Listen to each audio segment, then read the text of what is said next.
Hello again, ladies and gentlemen. This is your friend No Way. Either YouTube's going to get sick of me or you guys are. But tonight's video, religion and politics do not mix. And why would I make that statement when today the majority of what we see in the political structure, they're trying to base it around religion? For one, I understand religion is that of man. Man has created a form of religion, and there are many different religions around the world. Some of these religions are a governing faction. You take Islam. Islam, the religion of Islam, is what their government is based on. Their laws, how the people are, and how the people have to act, and everything is all based on their beliefs. Now, in America, it's a whole different ball game, or should I say, it's a whole different evil all in itself.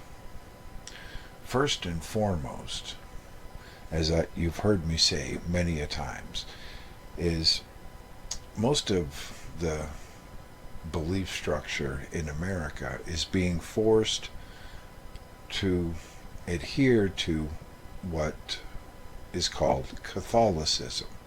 Catholicism is the Roman Catholic Church. Now, I've made it no secret that I do not believe in anything or any part of the Roman Catholic Church because of what their so-called belief structure is. But yet when it comes to our politicians, their litmus test all runs around, it doesn't matter if you're Baptist, Pentecostal, Advent Christian, it doesn't matter, any of that. You have to, in order for them to, so to say, in order for them to accept you as legit, it has to revolve around what the Roman Catholic Church has to say and how they are. Now, I've made it no secret, like I said, I don't trust them. I don't adhere to their beliefs. I don't have anything to do with the Roman Catholic Church, because Catholicism is a totalitarian style evil all in itself. They worship men. The Pope to them is the Almighty. They call their priest Father, which we know there's only one Father. That Father is in heaven. God, the ultimate deity. And their people, the Catholics that go to these churches and stuff, they are under strict rules and strict regulations. Some is actually biblical, like your 10% tithing. That came from the time of Jesus, and that did come from the temple, and there were certain things brought forth. But when you look into Catholicism, you will see that Catholicism, in order for the Catholic Church to bring people in to the Roman Catholic Church back in the Constantine was the biggest one. And what he did and what they did is they took pagan religion and pagan rituals, traditions, beliefs, and they integrated it into the Roman Catholic Church. This is how you have all these saints and all these temples, and it was a way to get the pagans to come into the Roman Catholic Church of the day in Rome. But to me, this has corrupted the truth of God, the truth of what God wanted, the truth of what the gospel is. And even in today's society, even after they found what they call the Dead Sea Scrolls. The Dead Sea Scrolls, a lot of it was to believe to be written in from Jesus. It was Jesus, his own words as when he lived on this earth. So it wasn't secondhand. It wasn't the apostles, Matthew, Mark, Luke, and John, those gospels. It wasn't in their words. It was in Jesus' words himself. And it is believed today through the Roman Catholic Church to be heresy. Because if people believed in this as the words of Jesus Christ himself, then it would destroy the whole structure of the Roman Catholic Church. And for the hundreds of billions of dollars a year that goes all through the world and is basically all funneled through the Vatican and through the diocese and the massive world structure that the Roman Catholic Church is, would come under jeopardy. That people would see there's something just not right about it. But now, in America, why I say God and politics, or religion and politics, don't mix, is because I am seeing more and more people, and they're raising up these politicians, and these politicians are telling them exactly what they want to hear. God, we're going to restore God, and God needs a place in our society, and you hear all of this, and they make all of these promises, and they make all of these statements that you put me in office and I will restore the church to its glory, and I will restore God in our schools and in our government agencies. But what happens once they get elected? None of it is restored. They say this, you elect them, and that's it. You never hear of it again. But yet we keep losing more and more of our religious freedom. We keep losing more and more of our truth in God and the truth of Jesus Christ and of how we have to live as a society. So if all these people that are saying they're running for office to get into government to restore God and our faith in God to its former glory, then why do we lose more and more? Why is society being destroyed more and more? Why are our youth being indoctrinated in the public schools that God doesn't exist? The whole thing is a lie. The whole thing is a joke. The whole thing is to control your life. When people don't understand, it's the government and these public schools that are actually doing the controlling, not the church. Why I say true Christians, it's free will, because I will tell you what my belief and my faith is and why I have this belief and this faith in Jesus Christ and in God and in that structure. And it is your free will to come to God under your free will. I will not force you. I will not shame you. I will not belittle you. I will not insult you. I will tell you the truth of what the truth is. And you have to take it for what it is. And you have to come to your own conclusion.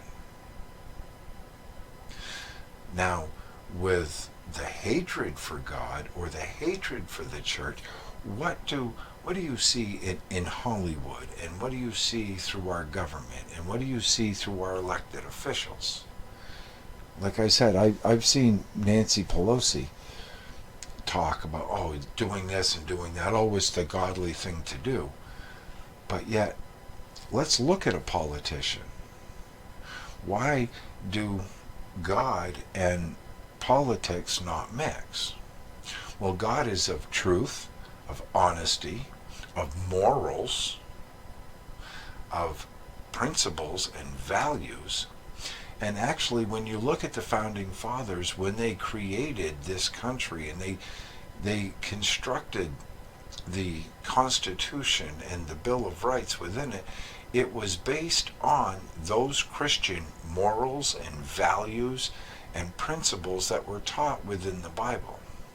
So to have a prosperous republic, constitutional republic, you need a moral, principled, and valued society. You definitely need ethics. Now we know politicians have no ethics. Politicians are known for lying, deceiving.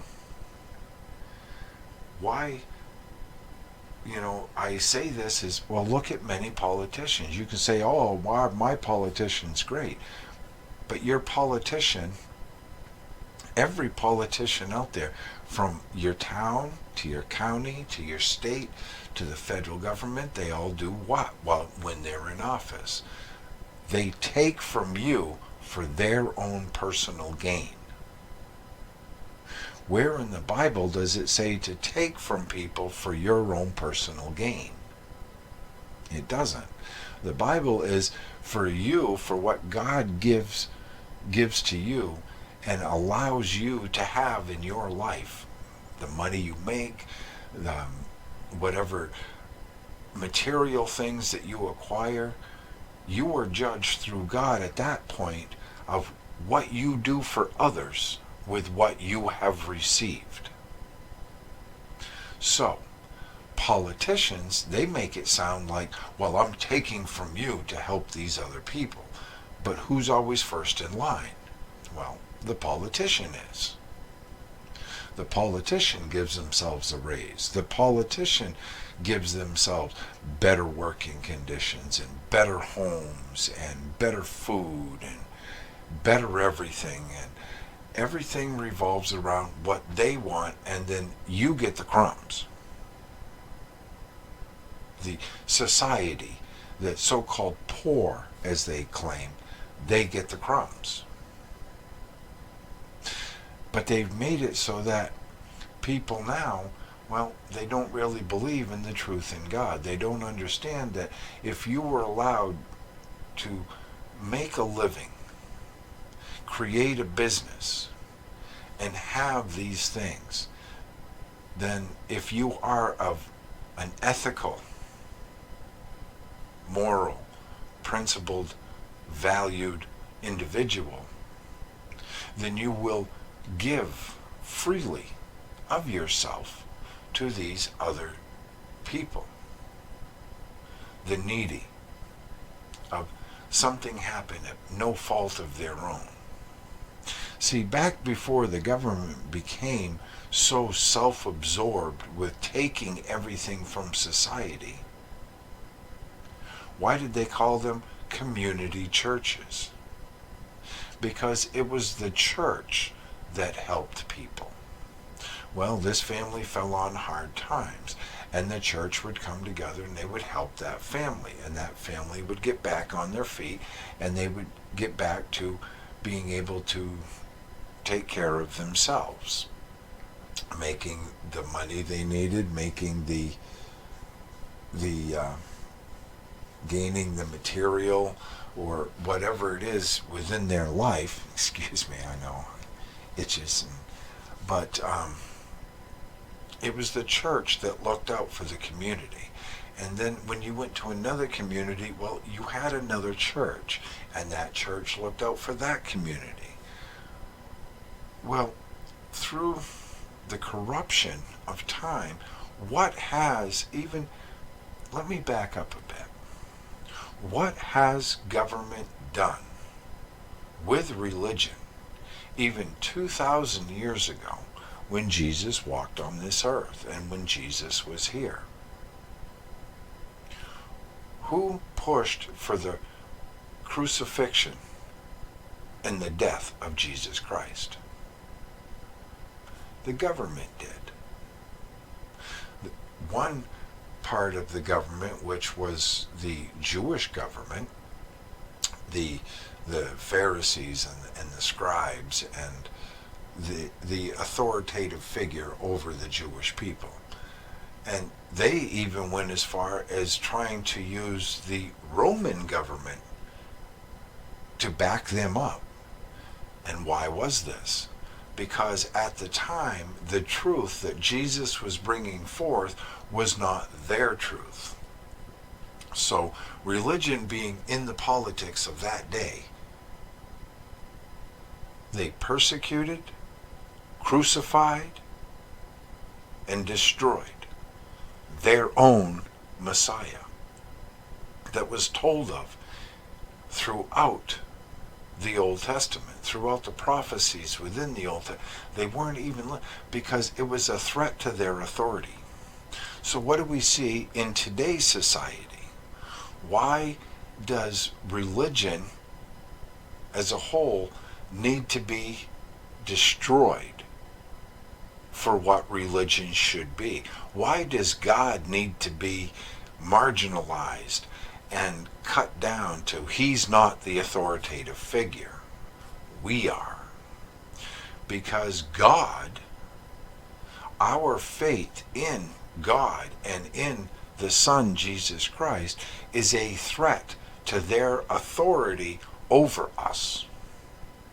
Because if you put your faith in Jesus Christ, that he will see you through everything on this earth and everything within your life, then you have no need for these people that are in government. And they can't have that. That is why during the election cycle and during the campaigning, you see all of these politicians using God, using their belief and what they claim to be, and they are bringing these lukewarm Christians right in, and these lukewarm Christians are promoting these politicians. But once these politicians get into office, what happens? We don't see the Christians in school being able to exercise their faith because they are afraid that that will bleed over into other children.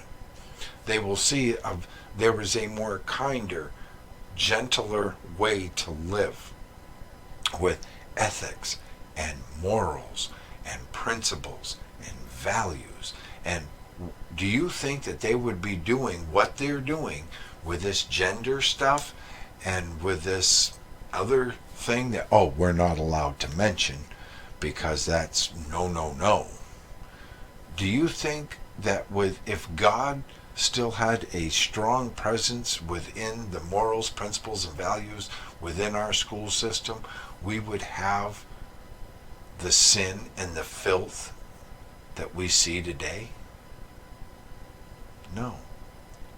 Our children would not be indoctrinated. They would not be forced into accepting something that God only created two.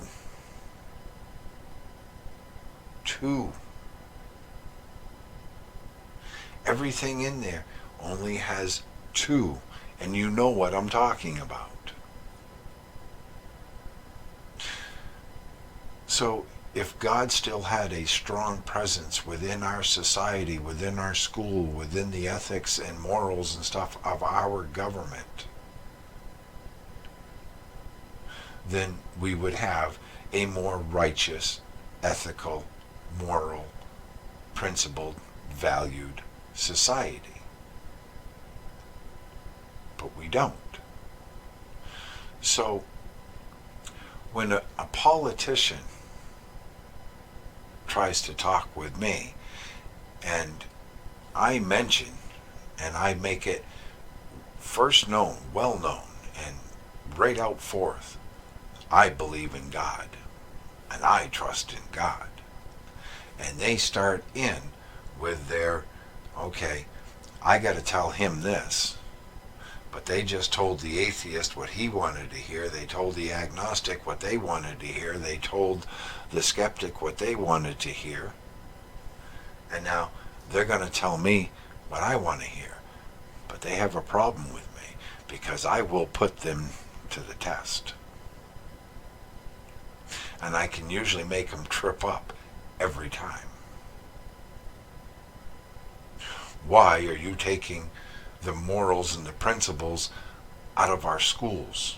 Why are you forcing good Christian children to be inundated with what they know to be wrong? And you are now forcing them to accept it.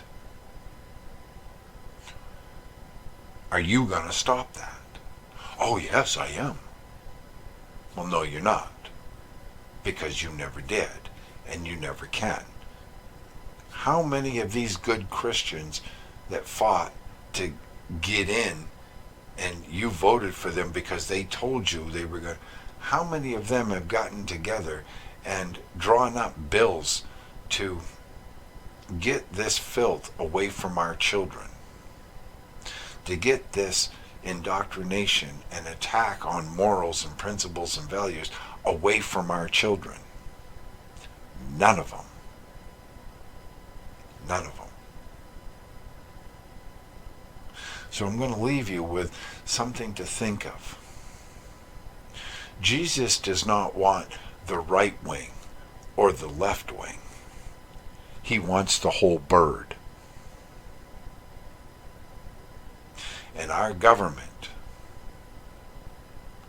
it doesn't matter if it's the right or the left. They're both the same. You get the same result from both sides. But if you want to be whole again, then we need to get back to the morals, the principles, and the values. And if our society does not want that, then you have to pull your family away from it and keep them away from it and tell them we will have nothing to do with these people. And we will keep telling the government no. Let man do with this body of flesh as they will. But they can't own me because I've given that to Jesus Christ. He owns my soul. God owns my soul. Man does not, and man will never have it, no matter what they do. And I will never, ever accept anything that they're pushing. I will not be mean to them. I will not be nasty to these people. But if they want the truth from me, they're going to get it. They're going to get exactly what the truth is, exactly what the lake of fire is, and who goes there, and who has a chance to go to heaven, and who does not. Point blank. If that insults them or that hurts their feelings, well, too bad. I really don't care at this point. But I will not bow down to this filth. And I will not back any politician that's trying to blow smoke up my rear end saying they're all about God, because there is no politician that's about God. Talk is cheap. Their actions while they are in government prove a whole different story. So until next time, ladies and gentlemen, this is No Way Out.